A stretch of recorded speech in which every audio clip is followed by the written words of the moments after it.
Yeah, I mean, the only way to accomplish that, in all honesty, is to put some banjo strings on your dog and train that way. No, I'm joking, of course. No, yeah, you can't do that. No animals were harmed in the making of this wavemap. Greetings. Welcome in, everybody. I'm Keith Billick, and this is the Picky Fingers Banjo Podcast. Welcome in to all you banjo nerds and gearheads. This is a bit of a techie episode, and it's actually one that should appeal to all acoustic musicians. So if you are here as a visiting mandolin or guitar player, fiddle, upright bass, or whatever you play, we're happy to have you join us. And while I'm always happy and thankful for all of you listeners, there is that one special VIP listener of this episode that deserves a special thanks. And today that is Mark Sevilla. Mark is a music teacher and a member of the Hickory Horned Devils out in New Hampshire. And most importantly, he went to patreon.com/banjopodcast to become a VIP supporter of the show. And folks, I can't say it enough. The biggest reason that I can keep doing this show and keep these episodes coming out is because of the Patreon subscribers. So if you sign up to do just a few dollars per month, not only does that really help keep the Picky Fingers podcast going, but you do get rewards in return. Now, one of those rewards is a monthly VIP listener video meetup, and for December, it has been the tradition for a couple years now that I open that VIP lounge listener meetup to everybody. So, regardless if you are a Patreon subscriber or not, mark your calendars for Wednesday, December 18th at 8 p.m. Eastern Time, and keep an eye on that Patreon page for the meeting link. All are welcome, and you just get to hang out with me and a bunch of the fellow listeners. We'll chat about banjos or whatever else is on our mind. It's always a great time. Once again, that's Wednesday, December 18th at 8 p.m.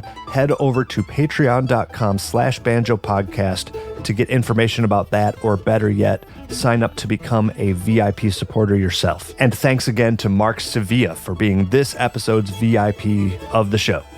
Another thing to mention is we all know what season it is. You are going to need to find those gifts very soon. And fortunately, I can guarantee that everybody on your gift list this year would love to have one of the official Picky Fingers logo t-shirts. You can head over to banjopodcast.com, peruse the selection of t-shirts, different colors, hats, hoodies, stickers. Like I said, something for everyone on your list. So banjopodcast.com with that. You can always email the show, pickyfingersbanjopodcast@gmail.com. Happy to hear from you.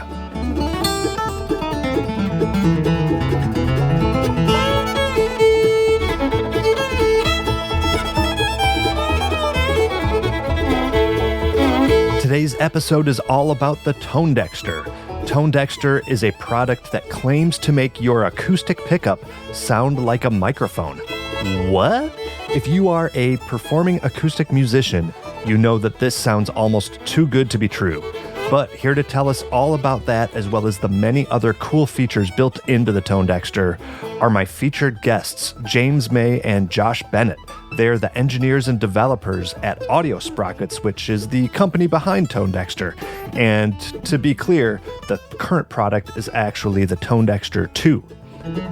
Now, maybe you are hearing about ToneDexter for the first time, or maybe you've heard the buzz but don't know much about it, or even if you are a current ToneDexter user, regardless of any of that, you're going to get some valuable info about what the ToneDexter does, the variety of useful features that it has built into it, and how to use all of those features to get the best results. It's really a ToneDexter deep dive.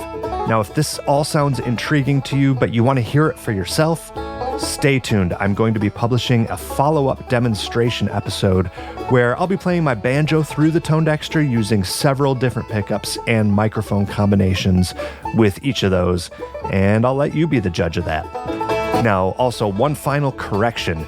Each programmed preset slot on the ToneDexter is called a wavemap. However, there are several times through this interview where I mistakenly call it a tone map, so don't be confused by that. I just misspoke, and it's all the same thing. Got it?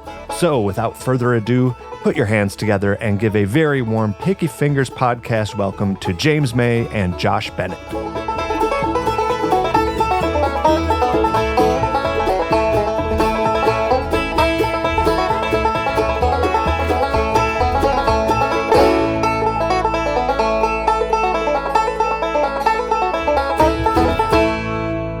right, gentlemen, nice to finally meet you screen to screen. Thank you so much for taking the time to speak with me here about your innovative product, the ToneDexter. And I guess as a preamble, I will say that the whole reason I even reached out to you folks in the first place was because I was developing an episode to demonstrate effect pedals on banjo. And I always solicit questions from folks, and probably at least half of them wanted me to talk about ToneDexter, and that really wasn't what I was planning on doing for that episode, and I still did not do it for that episode, but just given the overwhelming popular demand, I had to reach out to you guys and see if you were game, and I'm so happy that you are. So take just a minute, give people a brief introduction to yourselves, say what your official role is at Audio Sprockets, and maybe a brief background of you as either musicians or engineers. Whoever wants to start, go ahead. Well, I'm James May, and I am the founder of Audio Sprockets. I was an engineer working in the telecom world for a long, long time.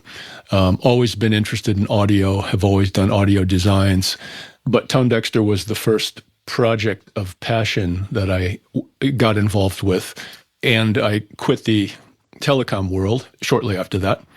No regrets there.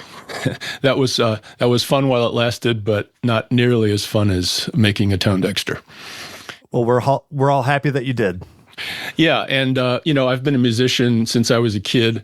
I saw the Beatles on Ed Sullivan. That dates me, but that got me going, and have always been playing.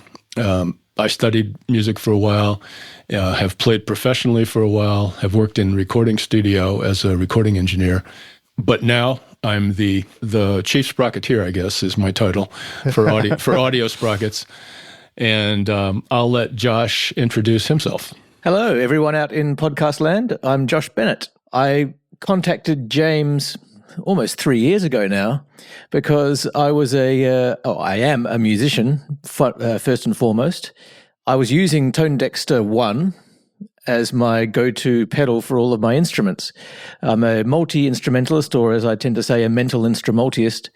And I had guitars, mandolins, violins, banjos, bouzouki, all sorts of things on stage, and had to get good sound out of all of them. So I was using the ToneDexter 1 and thought, this is a great pedal, but I want it to be just that little bit better. So I contacted James and said, I've got all these ideas for how we could make a ToneDexter 2. I'm sure you have a team of people who are already in development for this, so I'll just give you my ideas. And he said, well, actually, no, that's not the case.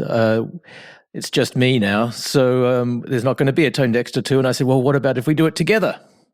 So that's what got me into it. And I told him about my background in engineering. I used to do electronic engineering. I studied that at university and worked as an electronic engineer for about 10 years.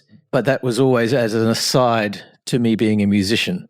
So my role in ToneDexter, in Audio Sprockets, is the front end, the interface end, if you like. So what the user twiddles and pushes and adjusts.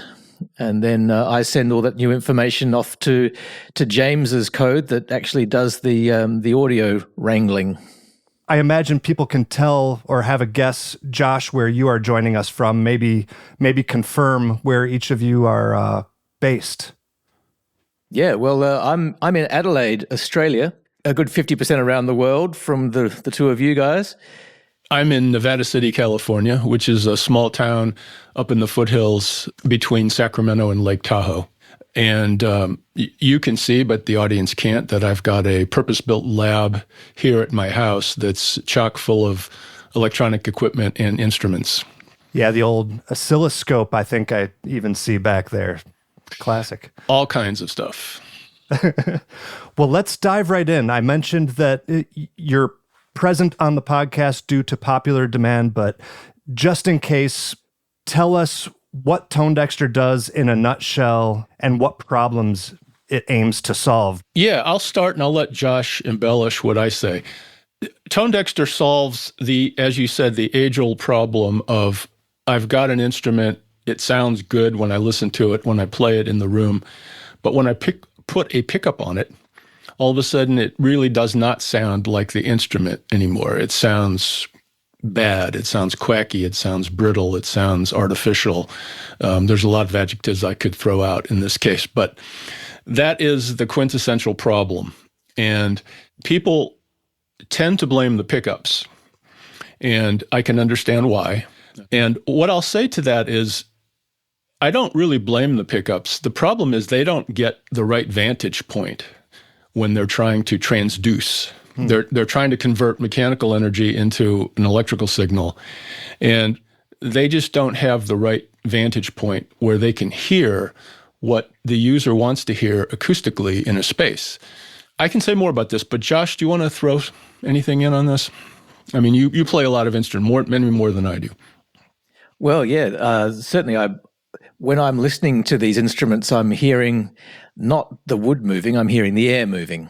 And what the pickup is doing is picking up what the wood, or in the case of a banjo, what the skin might be doing. And those are different things. One produces the other, but there is an interface between them, and that's the air. And not just the air outside the instrument, but the air inside the instrument and around it. And that's what produces the sound. So when you pluck your string, it moves the bridge, moves the wood, and the pickup goes, there's sound, and sends it out immediately. Meanwhile, the air is still getting its act together and forming a sound. It's bouncing around inside the instrument and producing resonances and producing all sorts of other characteristics that make that instrument sound the way it does. And then it shoots out through the air and hits your ears or a microphone. And that's the sound that we want. That's the sound you want to hear. And they're related to each other. There's definitely more of some frequencies and less of others that match. And so you can't, it sounds like a banjo or sounds like a guitar, but there's all sorts of delays and changes in resonances that happen in that intervening time. That's what we want. And that's what the ToneDexter can put back. So I guess the $1 million question then is, how does it do that? And what does the ToneDexter do to solve that problem? Because you can't change the fact that these pickups have that limited vantage point, as you called it. So what do you do? Yeah, that is the $1 million question. And I wanted to just add something on to the end of what Josh just said, which is, sure, as the strings are getting this instrument of yours going, you can think of it as a small echo chamber that has a lot of strong resonances. And what that means is things will bounce around. The sound will decay over time. It's not just an immediate thing. And the resonances are the signature of your instrument. In other words, some frequencies are accentuated, some are hardly there. And this is what your ear wants to hear. It makes it interesting, and it gives it a signature. And this is what the pickups basically don't get much of in the position that they're in. So how does ToneDexter fix that? That is the question. Now, as a little background, there was a paper that came out in the Audio Engineering Society journal in the year 2000. And the paper was by a Finnish company that put a pickup on an acoustic guitar, and then they at first just tapped the bridge with a hammer, and they recorded the two signals simultaneously. They recorded the pickup, and they recorded the microphone in front of the guitar. Okay. And then they started playing with some mathematical processes to deconvolve them. And what that means in layman's terms is to figure out what the difference is between the mic and the pickup. The more technical explanation is the strings stimulate this system. The system is your instrument and the air around it and the microphone. And the thing that the instrument does to the pickup sound is learnable if you know the mic and know the pickup signals. In other words, you can do some mathematics and derive what that system is doing. And that's what an impulse response is. And the way you derive it is some mathematical processes. Now, technically, it's deconvolution is what it's called. But it's not the simple deconvolution that you can use in a lot of other engineering cases, because in this case, you can't test it with a specific You can't put like pink noise into it and measure it. All you can do is play it. Yeah. And that makes the problem fairly much difficult because you don't know what the player's going to play. So you have to listen to what's coming off the mic and listen to what's coming off the pickup simultaneously, and then make some really educated decisions about which part of that signal is valid to construct the IR from, and which parts are going to be detrimental to the construction of that IR. And IR, you've just introduced that term. That stands what for? Is that impulse response? Yes, it's impulse response. And again, that's one way of saying it's a complex filter. And when people think of filters, especially musicians, you think of bass and treble and mid controls, and this is all sort of done in the frequency domain. In other words, when you say lows, you're talking about low frequencies. When you say highs, an impulse response is a way of representing any filter like that, but it's in the time domain. So if you look at an impulse response plot, you'll see it going up and down on the vertical axis, and you'll see time unfolding on the horizontal axis. And mathematically, they're two sides of the same coin. So a filter in the frequency domain is an impulse response in the time domain. Ooh, I might have to think about that to wrap my brain around it. It's a little bit hard to get your head around. It's a fairly sophisticated, signal processing concept. But I think maybe for musicians, the takeaway there is it's just a fancy, complicated filter. That's what an impulse response is. And to bring it back to the ToneDexter, so what you have essentially done is incorporated, I guess, your own version of what those Finnish engineers did, where you're taking, say, a microphone signal simultaneously with a pickup signal, and the ToneDexter is deriving that. You're calling it a wavemap, but whatever we want to call this filter or function, is that a fair description? That's the thrust of what the box is doing. That is right. That for you. That's accurate. So we're deriving an impulse response based on listening to the mic and the pickup simultaneously. And the thing that ToneDexter can do that's difficult, that many other products that try to do this can't do so well, is discern what's important and what's not important for constructing that impulse response. It's a complicated problem, but I've spent a lot of time on it. Right, especially when you consider the myriad types of instruments that might be played through it, whether it's banjos, which have a very distinctive impulse response, versus a violin, which has a completely different type of attack. I can't even imagine how many things you had to wrestle with to allow for all those factors. Yeah, that's an interesting point. And to not get too technical about it, the thing that makes ToneDexter powerful and perhaps unique is that it's agnostic to what kind of instrument you're playing. Mm-hmm. That was the goal of the process. You don't need to know particularly what it is that you're trying to train up and create the impulse response for. Exactly. So let's get really practical about it, I guess. So if somebody buys one of these ToneDexters and you're on, the current product is ToneDexter 2, which is an updated version of ToneDexter 1, not available anymore. Maybe we can touch on what has changed. I don't know. Do you want to just talk about that right now? Yeah, that's a very good question. Josh, I'm going to give that one to you. Sure. Yes, ToneDexter 1. That was where I entered into this whole scenario, was owning one as a musician. And it has the impulse response. It has the same training function that ToneDexter 2 has. There have been some improvements, but it's the same general idea. You plug a mic in, you plug your instrument in, you go through a training process, and it produces a wave map. You save that wave map, and then you can switch between them using a knob. And what the ToneDexter 1 had was a high and a low EQ, which you can just change with a potentiometer to be more or less, an input gain and an output. And then there was some other characteristics that you could change, like how much of the raw pickup you could use. There were some characteristics you could change. But a couple of things about that weren't working for me as a musician on stage. One was there was a very simple display. It just had a number on it. And then they all have different gains. So when I would unplug one instrument and plug in the next one, the level would change.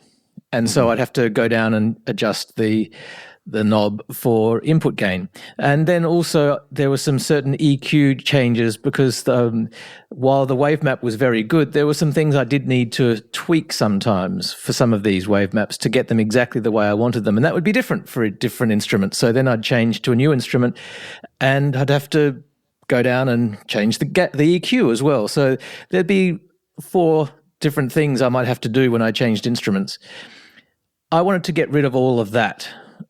And so those sort of things were what prompted me to contact James to say, why don't we make ToneDexter 2? So ToneDexter 2 solves all of those problems by changing the knobs to be encoders rather than potentiometers. And what that means is they just keep spinning. You'll hear little clicks as you turn them around. So it's a digital input. It just tells the smarts inside that something has changed by one amount. And what that amount is and what it relates to can be different depending on what mode you're in. And so now when I plug my ToneDexter in, it's got a big number in it. Underneath, it's got the name of the instrument on this nice big color screen. So I can see exactly what instrument I've got. I can then mute and change to a new instrument. And not only does the wavemap change for that new instrument, but the input gain changes, the EQ changes, all the other parameters that I might have set for that new instrument change to their new spots. So I can just with the tap of a button change from one instrument to another, which is perfect. Yeah. And I can see what I've done. It's all very, very clear. And there's now 3 bands of EQ. Those EQ bands can now be adjusted in terms of frequency and width, which is called Q sometimes. So you can, and it's got a little graphical screen, so you can see the dip or the bump moving about, and very accurately carve out what frequencies you don't want or do want. And all of this is saved. So if I'm in patch number 3 and I reduce a frequency for a certain gig, and then I go to patch number 4 and I go back to patch number 3, it's still there. But then I get to a new gig and I don't need that notch anymore. I just revert back to saved, and my starting point for that wavemap is there. So there's 2 layers of saving for every wavemap. There's whatever you've dynamically adjusted and then what you've saved as your baseline. There's now a lot of utility. Can I jump in there for a sec, Josh? So Certainly. that thing that Josh just mentioned about you make a change, it's automatically saved. You don't have to press the save button ever. Mm-hmm. But if you want to define a baseline, then you can just do a long press on that knob, and that becomes part of the baseline. You can always undo it. But then you go to the next gig, for example, and you make a little tweak, that will stay. But if you want to go back to what you called the baseline, you just 2 presses and you're back. Yeah, it's very clear, intuitive, and relatively worry-free. Like you said, if you switch off of something, you don't worry that you've just messed up this tweaking session that you just had or whatever. That's right. So it starts, of course, with the pickup. And I think the number one question I get about ToneDexter is partly because they've read as part of the programming guide that there are certain pickups which are recommended or you have found to work better than other pickups. And the ones that do work better tend to be the piezo types that contact the surface. So built into the bridge, I'm thinking in banjo land, I'm thinking the LR bags, or contact the surface of the head. So in banjo land, we're talking the K&K, the Shatton, and then on the naughty list, I guess we'll call it, might be the category of magnetic pickups, whether that's the Fishman or the EMG or any of like the sliding, magnetic pole piece pickups. I guess why is that? Why is that those certain types work better for this Yeah, product? That's a great question. And what I'm about to say will, in some ways, change maybe what we write on our recommended list, because it is a little bit confusing. So to start with, when we first started doing this, the first instrument was a guitar. And if you put a magnetic pickup on a guitar, it's a pretty non-linear thing. And by that, I mean, it doesn't really represent the vibrations of either the strings or the top of the guitar. It kind of represents a warped version of how the strings are moving that doesn't necessarily relate to how they're moving the top of the instrument. So on a guitar, if you use a magnetic pickup, it will work. And that's, I guess, the first important thing to say is the magnetic pickups do work. But on guitars, they don't get you anywhere near an authentic sound like you would get with your ear or a microphone. Now, that said, it seems that banjos, when you put EMG pickups or Fishmans or whatever the magnetic type that you use, the problem is not nearly as severe. So for the banjo world, I would say, yeah, go ahead and use your magnetic pickup. And what I think you're going to get is something a lot more natural sounding than just the pickup by itself. But again, if you really want it to sound just like your banjo, then you're going to be better off with the piezo pickup of some sort. And I know a lot of banjo players who are using magnetic pickups. Yeah, I'll second that. I've used that myself in my testing so far. I'll encourage people not to be too distraught if you find out that the ToneDexter that you just bought, quote unquote, doesn't work with the pickup that you have. Like, it most likely it works, at least in my experience and hearing from some other folks as well. Yeah, it clearly works. And we do need to change the way we caution people about that. Another thing that has changed is from the earlier ToneDexter, the version 1, the algorithm has been improved drastically. And it used to be that in the old days, there were some magnetic pickups that just wouldn't train. I don't know about banjo, but for guitar, that's certainly true. Those days are gone. So it will train on any magnetic pickup. And how well it sounds is a personal preference thing, but it will be better. Theoretically, what are the drawbacks of using the magnetic? Is it just what you said with the guitar? It has just not the full picture of what's happening? Yeah, that's really it. It just won't get you as accurate a sound as you would hear with your ears or the mic as a piezo pickup of some sort would. There's no other drawbacks. So if it sounds good, it is good. I think Stevie Wonder may have said that. I mean, if Stevie said it, I'll believe it. Yeah, me too. One thing I'd like to add to that, if I could, is of course. What some pickups aren't just the pickup; they are the pickup plus a mic plus a little amplifier in the instrument with a battery, and then it goes out and it would go into the ToneDexter. And sometimes that can be an issue because that bit of electronics that's sitting inside that instrument can do all sorts of things like blend in the microphone without giving you any option of doing that, or compress the signal in some way.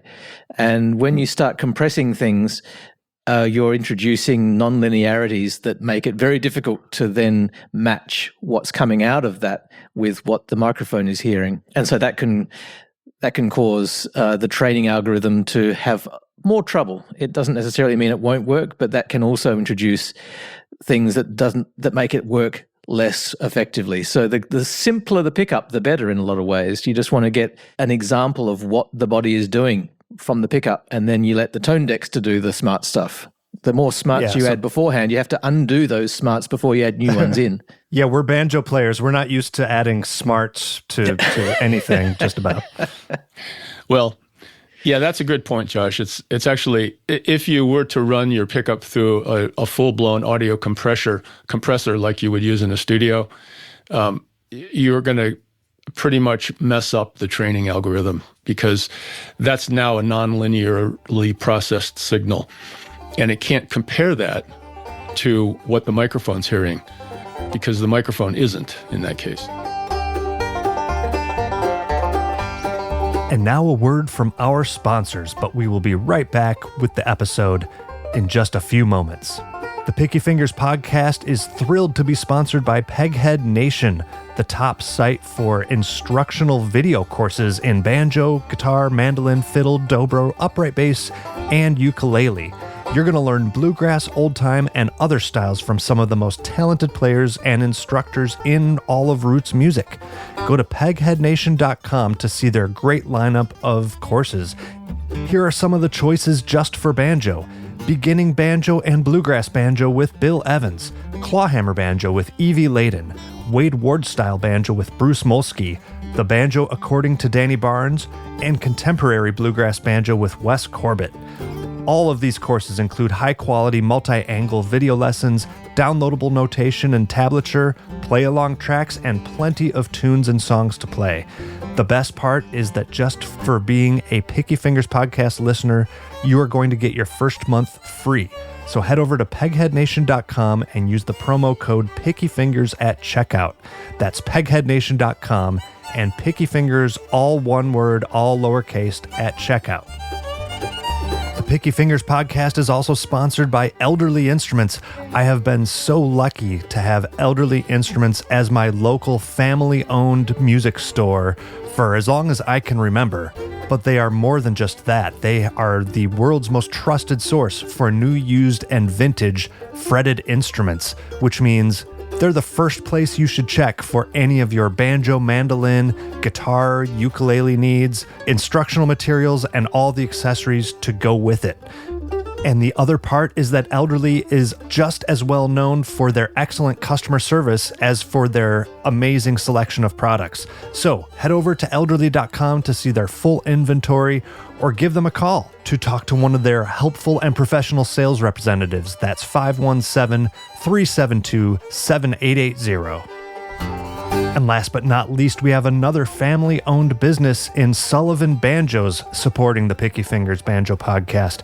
A lot of you know that I have been playing my Sullivan Banjo for about 20 years now, and I'm here to tell you that it is sounding better than ever. Now, fortunately for you, Eric is still maintaining that high Sullivan quality, and he is ready, willing, and able to build you the banjo of your dreams, whether you just want a tried and true traditional design on up through your wildest custom dream banjo. Eric is here to build it for you. Head on over to sullivanbanjo.com, email sullivanbanjo@gmail.com, or just go the old-fashioned way. Call up Eric Sullivan at 502-365-5022. Get that legendary Sullivan tone with that added personal touch of being able to design your banjo with the person who's actually building it for you. The Picky Fingers Banjo podcast is sponsored by Bluegrass Country Radio, America's oldest bluegrass, old-time, and Americana station. Shows are curated by real DJs, not computer algorithms. From classic bluegrass and traditional country to the best current artists, you'll find it all streaming at bluegrasscountry.org and on the station's free smartphone apps. That's bluegrasscountry.org. And so I guess that's a good segue. So we've talked about the pickup options, but of course the other half of training this device is that you need microphone signal. And as a background, the way this is all done is there's a training portion of the unit that you enter into, and it starts to get the input from both the microphone and the pickup. So when you're using the microphone, I guess let's talk about some best practices for that side of it. Yeah, the training process is just a matter of plugging in a mic as well as your instrument. And you then have to set yourself up in a way so that the distance between the microphone and the instrument stays the same while you're training, because it needs to hear the same relative sound. So you can imagine that the air is traveling through the sound is traveling through the air, and it takes some time. So if you're moving towards and away from the microphone or changing the angle of your instrument, it's getting different EQ settings, different phase settings as it goes, and then the training is trying to add all those together. So the less you can do that, the better. So you just set yourself down somewhere comfortable, put the mic in front of you where you like the sound, and then push training. And by like the sound, you say, well, I don't know what the sound is of the mic. You can find that out. So as soon as you get into training, you just tap the boost button and you can hear what the pickup's doing, what the mic is doing, and then also what the training in process sound is. So you can, once you're in training, you can tweak your sound, angle your instrument, get the sound that you really want. You can even EQ the mic if you want to, so that you get exactly the sound that you want in your headphones. And then you go, that's the sound I want for my instrument. And then you start training and it just does it. So you just keep playing and it learns as it goes what the difference is between those two signals. That is a good point. The word training might seem scary to people, but the ToneDexter does everything. You just sit there and play, and it'll let you know when it's done. You don't really have to do anything. That's right, yeah. The first step is to, it does a little level check. So it's got an input amplifier for your pickup and an input amplifier for the microphone, and it tries to match those as closely as possible so that it gets a good level for both. So it does that, again, it does that itself. So it just says level set. And once it's happy with those two levels, it then goes into the training process by itself. Yeah, it's extremely easy. You mentioned it's important to get a microphone sound that you like. And so in a normal studio environment, people obsess over choosing the best microphone, getting the best microphone placement, making sure you're in a suitable room. Maybe go through how many of these factors or how each of those relate. Is it a good rule of thumb to approach this almost like a studio recording to get the best possible tone map? Is that a pretty big factor? Actually, it's quite the opposite. It's interesting. It's not the same goal. In a studio, if you're making a recording of your instrument, you want a mic that's flattering, and you want, of course, a nice quiet environment with good acoustics. And that's why it takes, a good engineer and some checking some positions, and it's not falling off the log in a studio to get a good sound, even with a great engineer. Yeah. Now, does any of that apply to a ToneDexter? Well, not really. This is really kind of the remarkable thing. What ToneDexter is trying to do is learn the resonance profile of your instrument. It doesn't actually care what environment you're in. That's the first thing. Unless you're in like a real small tiled bathroom or something where you're going to get a lot of really immediate reflections. If you're in just a normal room, bedroom, living room, it'll work fine. It's not capturing more than about 100 milliseconds of time. So the room doesn't matter hardly at all. Okay, so that's the first thing, is people don't have to worry about being in a refined acoustic space. It does not matter. The second thing is, it doesn't have to be quiet. This is also kind of a remarkable thing. Believe it or not, we were training on the NAMM show floor successfully. That's about the worst acoustic environment you could possibly be in. So yeah, that says a lot. And the reason that works, it's counterintuitive, but the mathematical process is looking for correlation between the microphone and the pickup. And precisely it's looking for the exact filter shape of that correlation. Any noise in the background is uncorrelated and will just diminish itself out as the training proceeds. It's basically invisible to the training process. So you could be at home with your TV on and train ToneDexter, and it will be just as good as if you turn the TV off. That's incredible. Yeah, it's kind of a remarkable thing. I've certainly had that happen at gigs where I've arrived at a gig with a new instrument, having not trained it yet, and said, can you just give me a microphone? I need to train this instrument up. So on stage, while other people are on stage, moving around, adjusting stuff, I've sat there and trained an instrument, and occasionally someone will talk, shh, I'm training. I hadn't have to stop because all those extra noises will just be filtered out, uncorrelated. Uh-huh. So it ends up being fine. That's still my go-to for that particular instrument, is that wavemap I created on that day. That's incredible.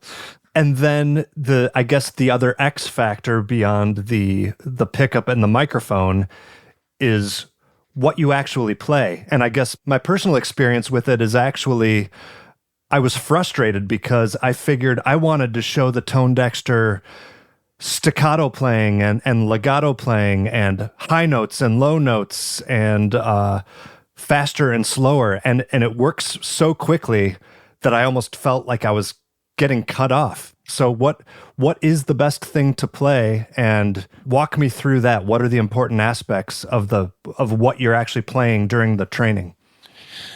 Right. Very good question. The good news, again, is that it's very unpicky. First of all, it doesn't know dynamics. When it's learning the resonances of your instrument, those resonances are there whether you're playing softly or loudly. So you don't have to play soft passages then loud passages during this, roughly 1 minute training process. No, not at all. Just play at a medium volume. It's just as good. So that's a relief. And then the second part of that is you don't have to play anything in particular. Well, like on a violin, you could play with a bow, you could play with pizzicato. You can play a lot of different ways. And for the most part, there's some exceptions, but it really doesn't matter the style that you're playing in and how you're attacking those strings. So long as you're exciting the body of your instrument, it's pretty much going to be the same. Yeah, and I mean, just to clarify, it doesn't even need to be musical. Yeah, it doesn't have to be musical. In fact, it doesn't even have to be playing every note.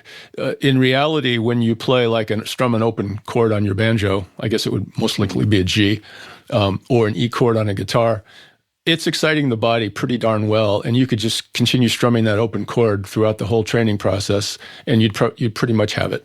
Now, what we recommend is kind of just playing, for guitar, I think for banjo it would be the same, just, open chord, bar up and down the neck a few times. Either strum it or play a lot of notes, but it's going to be pretty much the same end result. It's very non-critical. I've even trained on guitar by just playing the low E note continuously, and it has enough harmonic structure that it works pretty well. Now, it's not as good as playing more, but it's closer than you would think. And I mean, it sounds like you've covered everything, so I can't imagine this is an issue, but what about the changes in resonance between, if I'm speaking guitar language, picking very close to the bridge versus, maybe over closer to the neck, which is a more resonant, mellower kind of sound. You're both familiar with the changes that makes. Mm-hmm. Yes. Is that a factor? No. I figured you'd say that. Yeah, you're getting the drift. So neither is it a factor if you use old worn out strings, or if they're out of tune, because in all those cases, what's happening is you're still exciting the body of your instrument. Now, it'll sound different if you're playing down by the bridge or if you're playing up by the neck, but that's because of how the strings are being forced to sound based on where they're being plucked. But the body of the guitar is still basically doing the same thing, or in a banjo, any instrument, basically.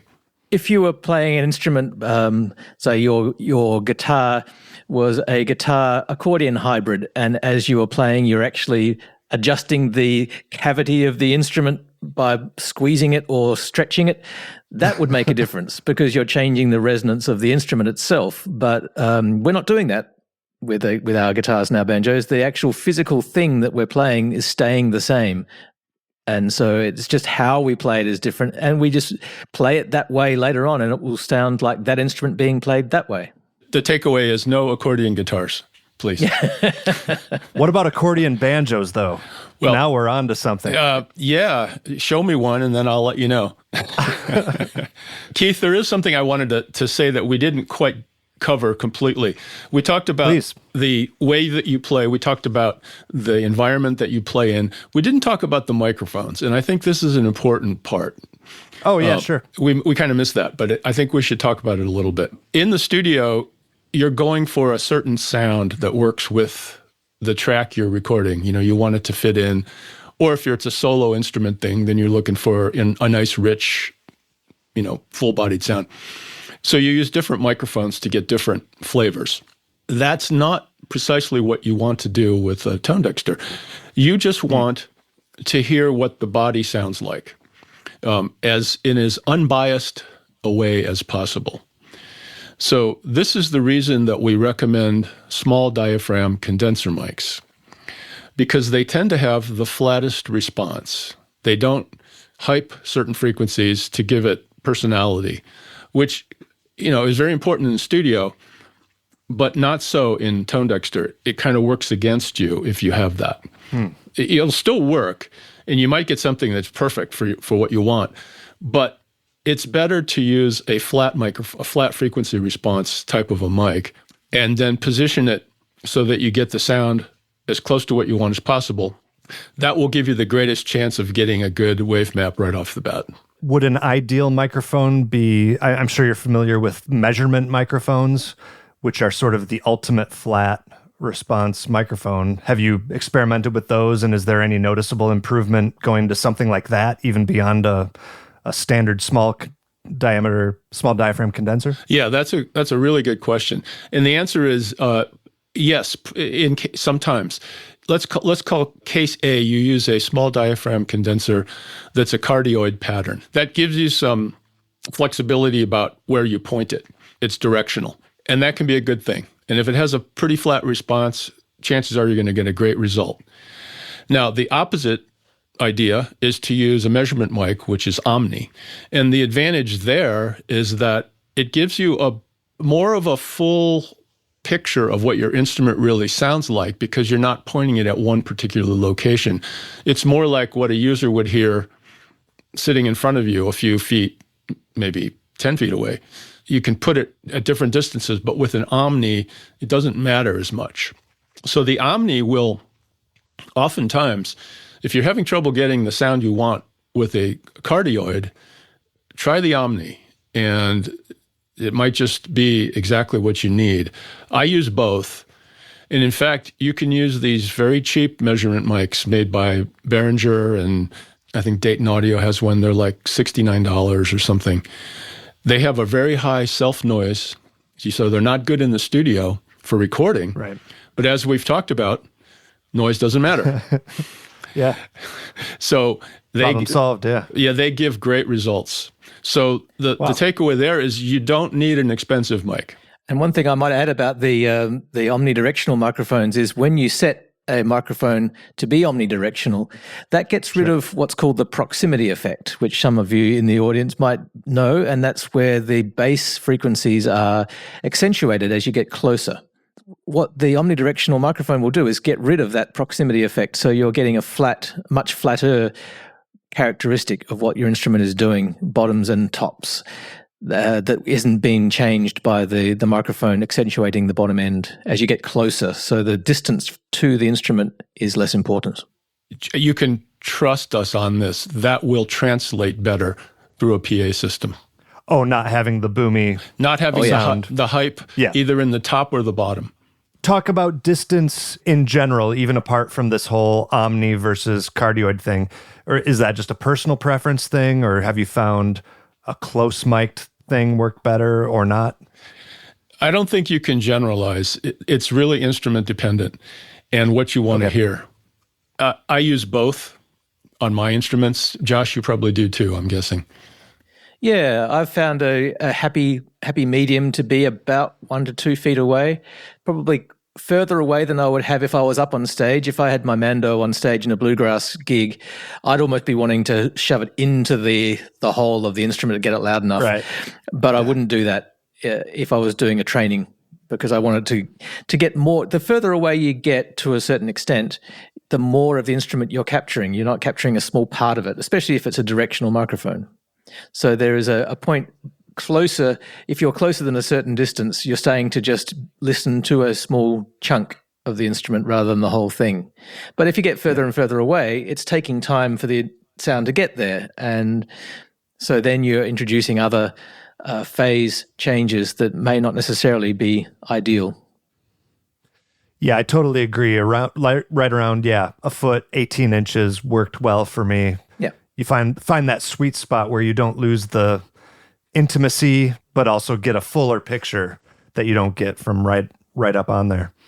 I guess the next topic I would like to cover is, I think a lot of people have a a misapprehension of something that the ToneDexter might be able to do. And I get a lot of questions about, could I find a holy grail $80,000 Gibson flathead banjo, use that to train the ToneDexter, and then go back to my cheap banjo and just enjoy this glorious sound that I've trained it with?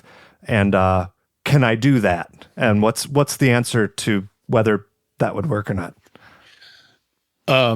That's the question we get all the time. And unfortunately, it's not a simple yes or no. You can try it, but you won't quite get there. You will alter the sound. The greatest chance you have is if both instruments have the same pickup, but that $80,000 one that you really love has a resonance profile that's lovely to hear. Your crappy instrument has another resonance profile that's not so lovely to hear. Mm-hmm. What's going to happen is it's going to mix some of those two things together because the pickup can't totally separate itself from the instrument. In other words, what you're doing is you're making up the difference between the mic and the pickup, but the pickup contains some of the profile of your instrument, not nearly enough to sound good, but there's some there. And when you create a wavemap impulse response, it can subtract the two and give you, basically a perfect rendering. But if you're doing that and you're stimulating it with this cheap pickup that you didn't train this thing with, it's going to contaminate the result. That's the most I can say. It's a little bit hard to say if you'll be happy with it or happier. Then it's not so predictable. But there is no holy grail like we all wish there could be, where you could model anything and play it back on anything else. That just doesn't exist.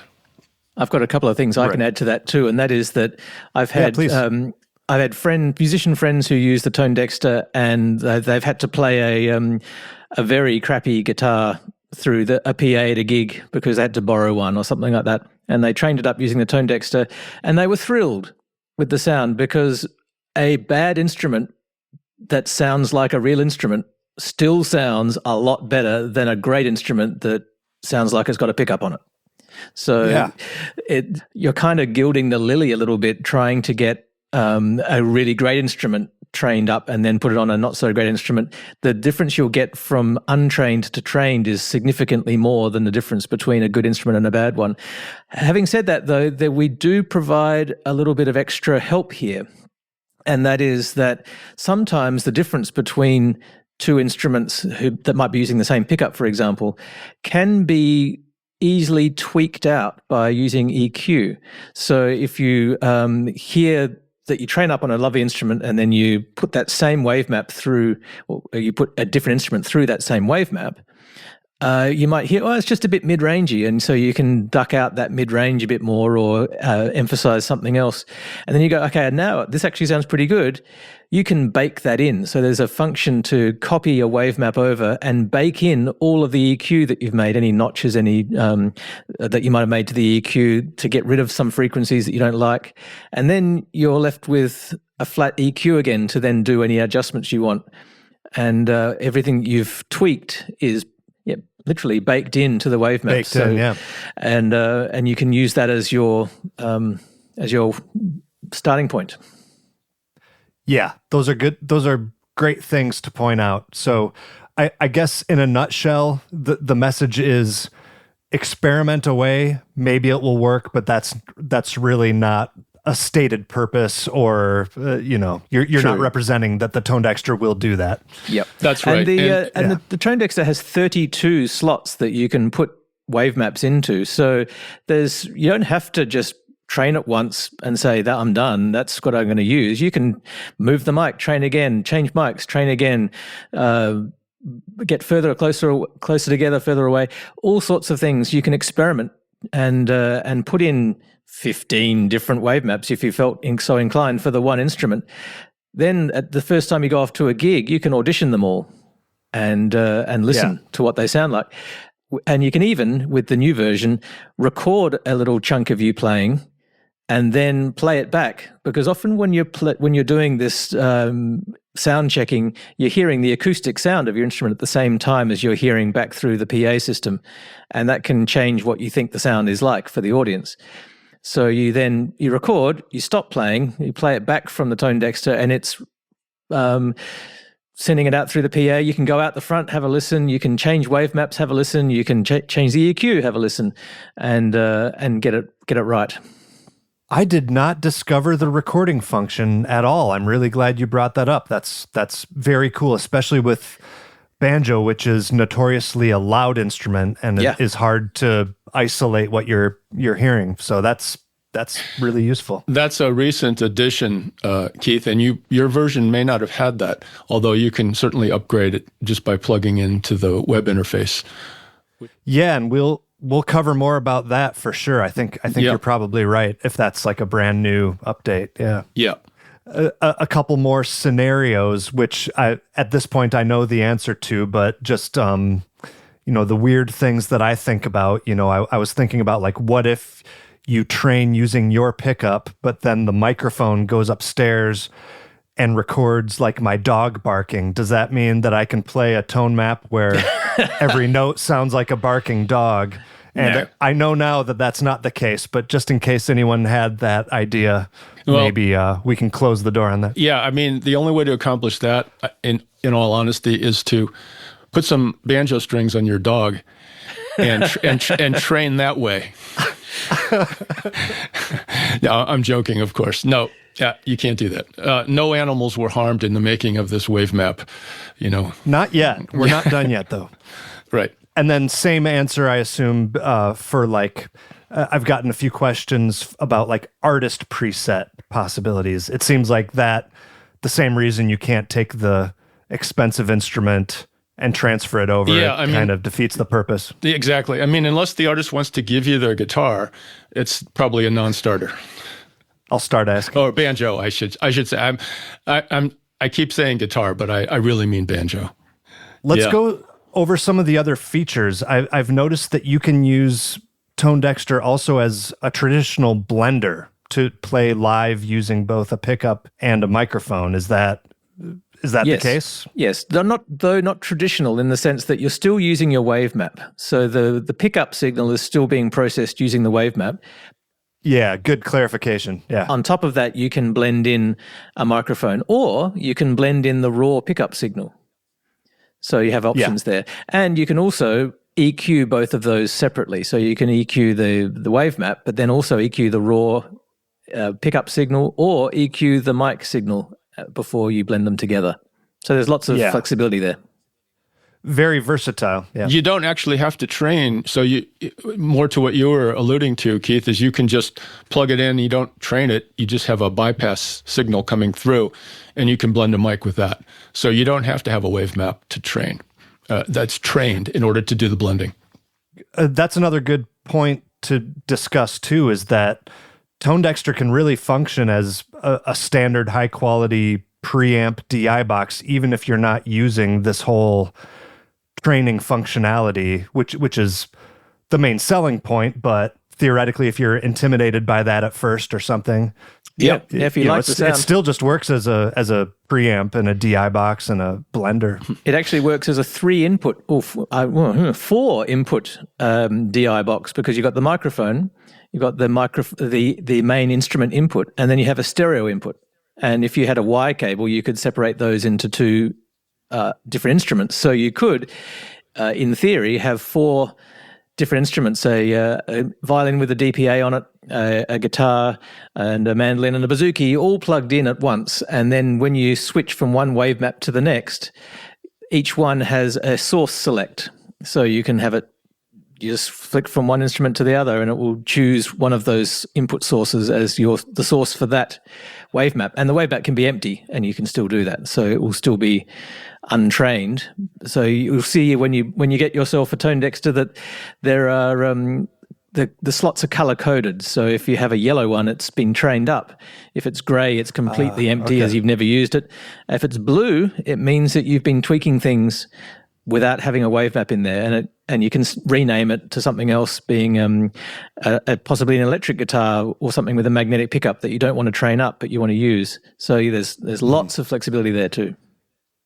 Yeah, and then Josh, you already touched on another thing that I get asked a lot, is the fact that you can preset input and output gains per slot, so that for instrument switching, you don't have to drive your sound person crazy having these wild volume fluctuations. That's all completely programmable per slot. Yeah. I'll clarify that a little bit, though. The output gain is a system parameter, so that doesn't change as you go from one to the next. Okay. But the input gain does, so that's the one that you would change as you went from instrument to instrument. What you can do, though, is there are a couple of routing options for how the output gets from the processing stage to the output. So you can send it out the output, you can send it out to the DI, you can send it out to the auxiliary headphone output, or whatever you want to stereo output you want to use. It goes through a stereo effects loop on the way.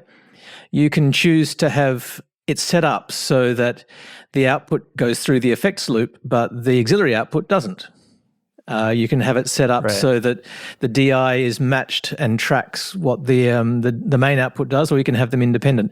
And those are all system parameters, so they are set the whole time. But if you push a button, you can then tweak a specific wave map to do something different from the main system parameters. So you can set it up so that if you have an instrument that you don't want to go through the effects loop, you can set it up so that that instrument has its own routing, and it won't go through the effects loop when you go to that one. You could also, there are some other system parameters that can be tweaked individually, that things like tuning is A440 by default, but you could have a Baroque instrument that was 430. When you choose that instrument, it will set up the tuning to be A430 when you go to that instrument or that wave map. Yeah. Wow. Yeah, that's mind-boggling, all the possibilities. One thing that we've just added that I want to make mention of, we do get lots of people sending emails in or contacting us with problems they've had or ideas they've had about how this could be made better. And we take all those very seriously, and we've been doing lots of updates. We're at version 2.8 now is the next one that's about to come out. So a lot of the ideas that are between version 1 and version 2.8 have been from users saying, what if we did this? As well as me being a user and saying, oh, I could do that. And one of them was someone had the old chestnut of the cable wrapped around a knob, and then they move around and it adjusts something. And we've all had that with our pedal boards, I'm sure. But the problem is exacerbated on a ToneDexter because they are infinitely turnable knobs. So you could have it wrapped around your output gain, and it will drop it down to 0, and you won't know where it was unless you look down, and all of a sudden you got no sound. And that happened to a friend of mine, where they looked down and they didn't immediately see what was going wrong, but they had no sound going to the PA. So what we've done is if you hold the boost button in a normal play situation, it will lock all of those encoders, all of the knobs, so that if they get turned accidentally, nothing will change. And you then push boost again and hold it to unlock, and off you go. And a little padlock shows up on the top right. So that way you can be sure that you are not changing anything while you're playing. And you can still adjust from one wave map to the next, because you can set up the boost and mute buttons on there to move the wave maps up and down, or plug in a dual foot switch into the back and use them to change the wave map. So it's all done by your feet. You don't have to bend down at all to do things that you would do on stage, and then lock the knobs so that they're not going to be adjusted either. Right. Yeah, that's cool. Speaking of all the features and all the possibilities, what's the most experimental or unexpected use of the ToneDexter that you two have come across? Has anyone done anything that's really wild that you wouldn't have thought of? Yeah, actually, I have 2 users. One plays a flute and the other one plays a saxophone, and they're thrilled. And they're utilizing a tone map somehow? Yeah, they have a little piezo pickup on the barrel of their instrument, and they put a mic in front of it, and then they trained it up, and it sounds a lot more like their instrument. Wow, that's amazing. Maybe Josh could take a moment to talk about the user interface and the web management tool, because I'm very proud of that work that basically Josh has done. And it has made this thing really, really fun to use. You want to talk a little bit about that, Josh? Well, yeah, we've talked a bit about the screen and the fact that everything that you need to see is there in front of you in a much more intuitive way than it was able to be done with just a single number. There are lots of sub-screens you can go through. You can visually see the EQ, and there are other things you can see too. Things like the impulse response we've been talking about with all its peaks and resonances. You see a little map of that too on the screen. You have the option of adjusting, and this is something we haven't spoken about yet, and that is that the microphone is listening to the individual resonances of your instrument and putting them back in, essentially. So you'll see big peaks in the response. Those peaks come back through the monitor wedges and then back onto your instrument, and your instrument goes, that's me, and joins in, and that's called feedback. So you do need to deal with that sometimes, especially if you've got loud monitors and you're not using in-ear monitors or anything like that. The way you deal with it is you turn one knob. There is an anti-feedback knob because the ToneDexter knows what it's put in, and so it takes them back out again by degrees depending on how much you need to counteract what the monitor speakers are adding. So when you're on stage and you hear a big boom coming back, you can tell your sound person, I should say, to relax, and you just adjust the anti-feedback knob, and it will drop those resonances down until you're happy with the sound being even again. It saves your sound engineer from trying to search for them because it knows where they are already. That could be extremely useful. Is that essentially just dialing back what the ToneDexter is doing across the board? Not across the board, no. It's looking for the tops it's looking for the highest responses in a range where feedback is likely, and drops those peaks first, leaving everything else unchanged. So eventually you can even dial them down so it makes notches in those frequencies. So that the main offenders are removed without changing the general characteristic of your instrument. So it's fairly specifically getting rid of the ones that it knows will be the problem if you've got a loud monitor system. Yeah, that's cool. Yeah. Talk then also, I guess another thing that we forgot to cover is the spaciousness control. Yes. And I admit I was a little bit curious about, I didn't quite grasp what that was doing. So please explain that.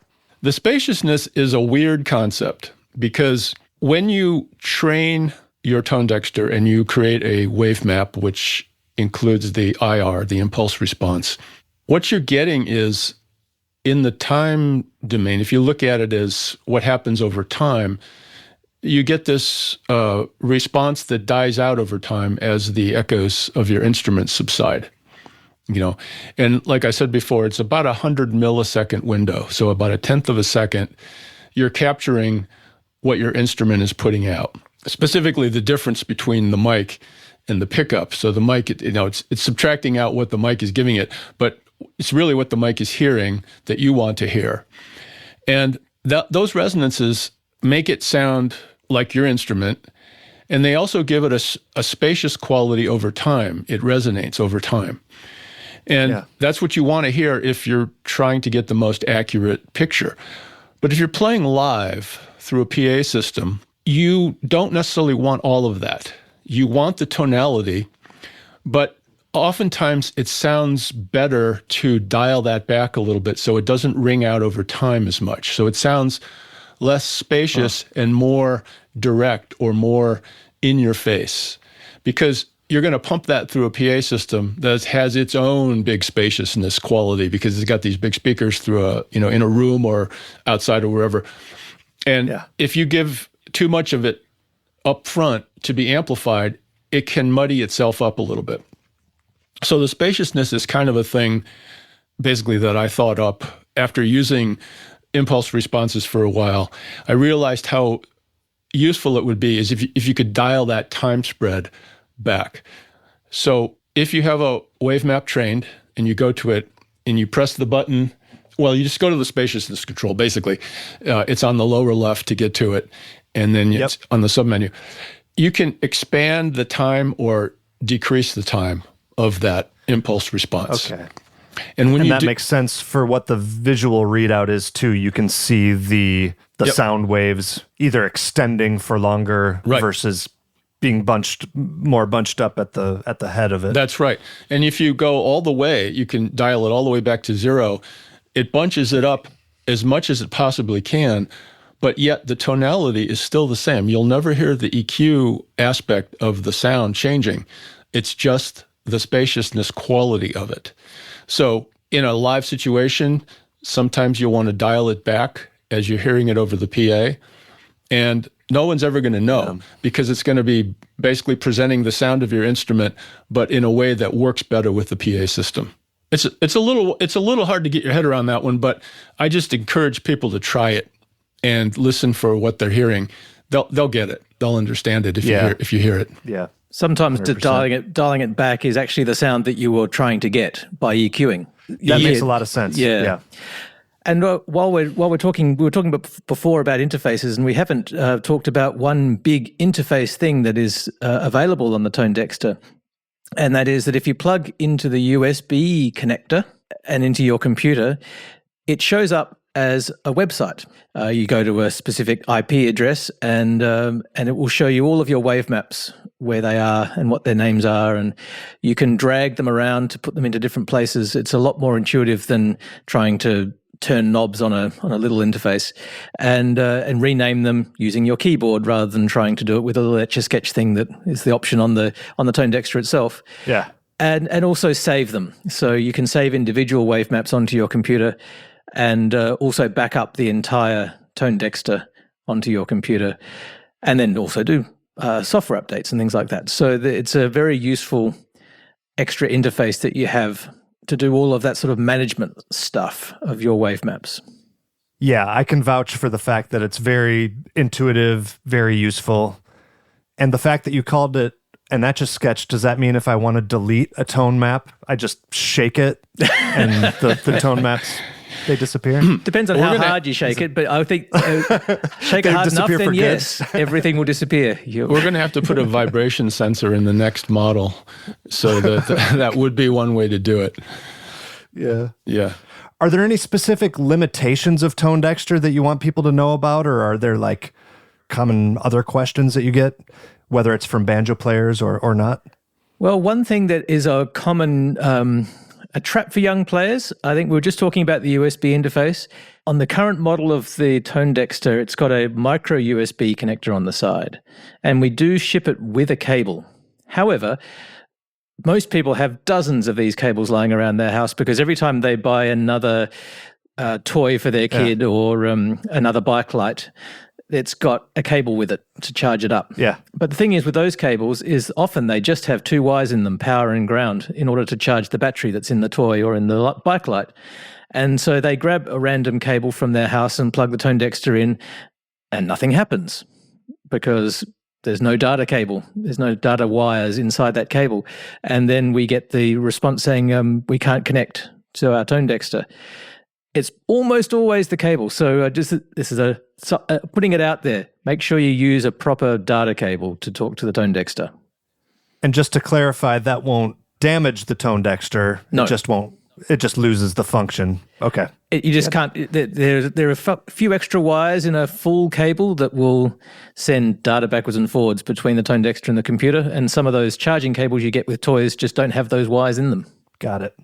You guys are hard at work improving this, even after the fact. You know, it's been out for whatever, a year or two now, and there's just constant updates, which is very cool. Are there any specific things that you're working on now that you want to maybe tease or get people excited about? First of all, it hasn't actually quite been a year. This was just released last December. Maybe it just seems longer.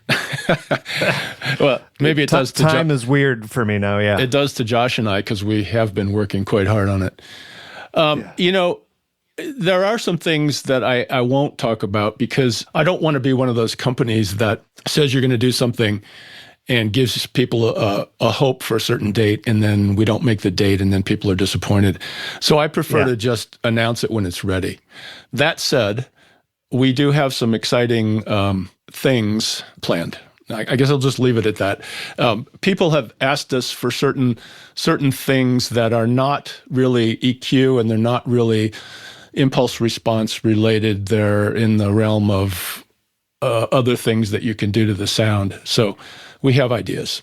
That's very exciting. And these are actually, they're like substantive updates. It's not like a typical software update where it fixed, one line of code. If you push all the wrong buttons at the same time, something happens. Like these are actual like added features that we have those too, though. There have been. I'm sure. Well, yeah, there's those, but really, it comes down to what users are asking for, what Josh thinks would be good to have that we don't yet have, what I think would be good to have. When I started, I had a whole long list on my whiteboard of things I wanted to do. And we've done a lot of those already, but you can't do them all at once. You can't wait until you've got all those things done before you go to market. It just doesn't work that way. You have to put something out that does the great trick that ToneDexter does and the convenience features and all that stuff. So we came out with that, and now we're just adding stuff that either has been on that list or that we've thought of since. Just for my interest, I'm running 2.6. What did you say is the current? 2.7 is the one that's out. Yeah. Wow. And I just updated this, I don't know, a few weeks ago. So that must be hot off the press. Yeah, 2.7 is the one I think that has the record playback function added. So very cool. That's something that you have to set up in the config, by the way, is because at the moment with your system, if you were to push and hold the mute button, it will go to bypass, which can be handy, mainly just to show off how good it sounds without being bypassed. Yeah. We've changed that so that if you go on and do the config page and set it up so that push of or hold of the mute button goes to a record playback mode, and then you'll see there's a record button on the left and a play button on the right, and the mute and boost buttons get repurposed to be kind of like a loop pedal, but it's not a loop pedal. We should emphasize that it's not a loop pedal. You just record. You can record up to 90 seconds of sound. And okay, I was just going to ask that. 90 seconds. That's cool. Then play it back. You can go back in. Like I said, we can change pretty much anything, including the routing. So when it's recording, if you had a mic connected, for example, or a second input, it's recording all the inputs. So then when you play it back, you could then adjust the blend of the mic, for example, and it will change what it sounds like. You could adjust the blend of the dry signal. So there's lots of ways of tweaking the sound while it's playing back. It's just recording the inputs, all the inputs. So it's a very handy thing that we've added in this last one. And the lock function is coming in version 2.8. We did say we're not going to tell people what we're adding, but I've already done that. We'll probably have 2.8 out before this video, or this podcast, I should say, gets produced. Yeah. Perfect. Does Audio Sprockets have any other products, or is ToneDexter the focus? I mean, obviously that's the focus, but... Yeah, basically this is the product. There is a auxiliary box called a TapDexter that is a 2-button thing that you can plug into the back of your ToneDexter to give you the external dual foot switch thing. What's unique, you can use other people's brands as well. What's unique about this one is that it has optical switches that will never wear out, which is true of the switches that are in the main ToneDexter unit as well. Because the first generation ToneDexter, those switches would wear out, and we've had to replace quite a few of them, even though we used the best switches we could find. It's just a limitation of mechanical contacts. But with this new ToneDexter 2, they will not ever wear out because it's just an optical path that's being interrupted when you press down on that switch. And then I guess as a final question, maybe the most important one of the episode, what's each of your favorite banjo player or favorite banjo-centric band? Don't answer too quickly now. No, I have a few. I was just going to say, do I need to limit it to one? No, of course not. So I'm not very cognizant of the whole banjo world like I'm sure you are, but a couple that come to mind that are ToneDexter users who I really enjoy. So there's Mark Pruitt in Balsam Range. I saw those guys a few years ago. They had 5 ToneDexters on stage. Wow. And they sounded great. And wonderful band. Love their playing, love their singing. Graham Sharp in the Steep Canyon Rangers, again, they have 4 or 5 ToneDexters. Allison Brown uses a ToneDexter.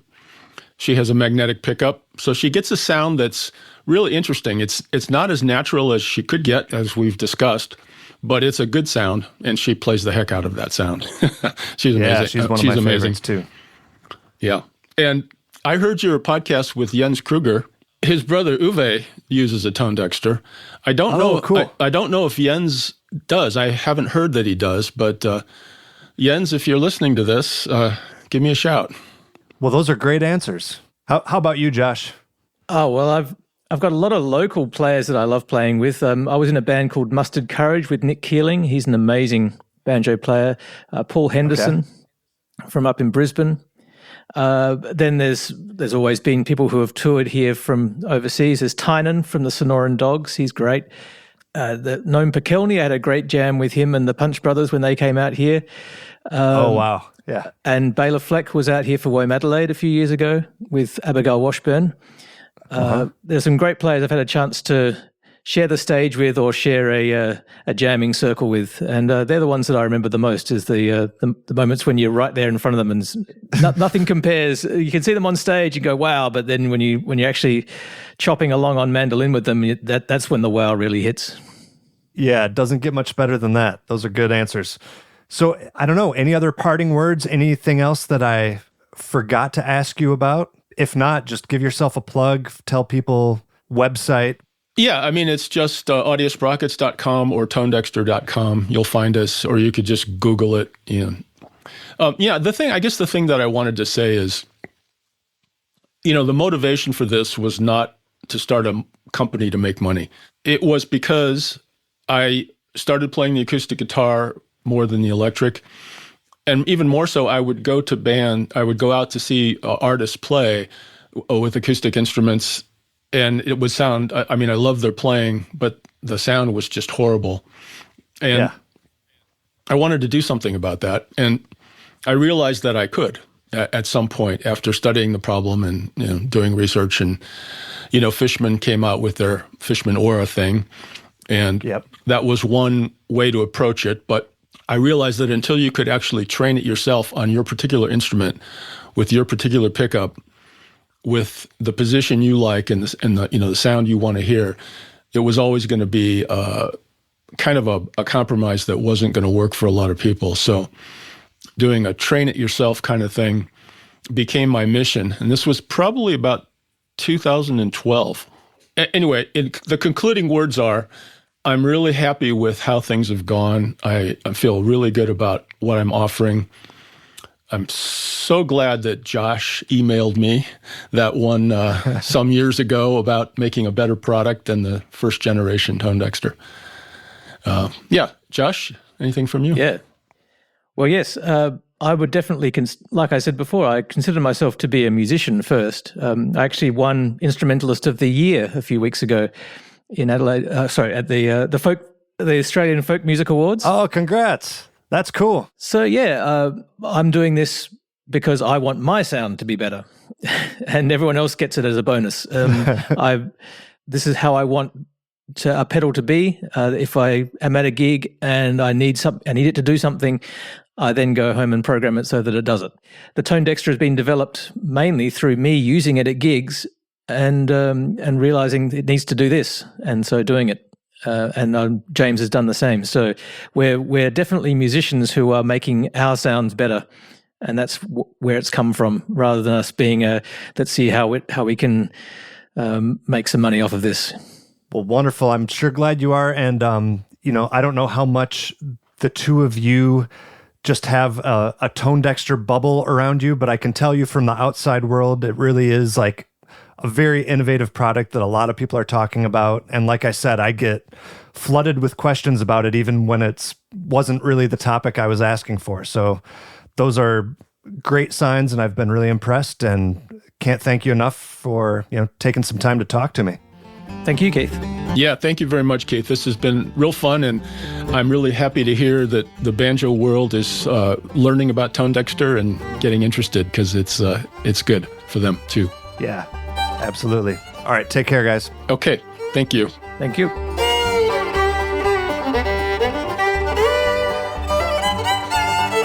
All right, folks, that's going to wrap up this episode of the Picky Fingers Banjo Podcast. Stay tuned for that next episode of banjo demonstrations using the ToneDexter. You can see for yourself, or hear for yourself, rather, what this device really can do. Don't forget to join the All-Listener VIP Lounge. That's taking place on Wednesday, December 18th at 8 p.m. Eastern Time. Everyone is invited. Head over to patreon.com/banjopodcast for more information about that. And while you're there, please consider signing up to be a contributing supporter. That's only a few dollars per month. Thanks again to Mark Sevilla, this episode's VIP supporter of the show. Shoot me an email, pickyfingersbanjopodcast@gmail.com. But that's going to do it for this one. I'll see you all later.